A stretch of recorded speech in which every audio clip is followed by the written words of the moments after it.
All right, guys, thanks for checking out the video. This video is going to show you how to change the battery in a key fob for a 2015 up till current F150. That's what this goes to. It goes to an F150. The screen popped up and said, change your battery in your key fob soon. I didn't know how to do it. It's really quite simple, but I had to thumb through my manual and try to figure out how it is. So I figured if you come looking for this video, this might be able to help you out. So here's where we go. We get started by first, the tools you're going to need is just the screwdriver and, of course, your new battery. So you just, first thing you do is pop your key up. And then right here on the side, inside this groove here, you just take your screwdriver and you just pop this open. And it reveals the battery right there. And then you just take your screwdriver and pop the battery out.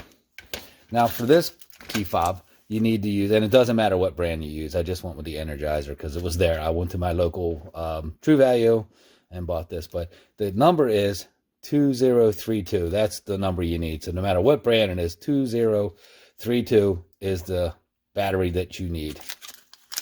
So you just open the pack. You see how simple it was for us to get to it. And you just place the battery down where the writing faces out. And if you can see that on the camera, it says 2032 right on the top.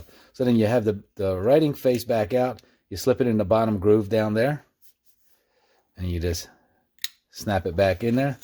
And you take your cover, and you just snap your cover back on, and you push it down like that. Like I say, this is for 2015 and 2020 F150. That's what covers my truck.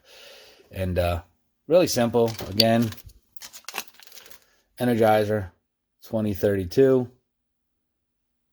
And that's what you need. And let's see if it works. See if you can hear this on camera. All right, we're back in business. Thanks a lot for checking out. I hope this was helpful. And check back from time to time for some other helpful tips.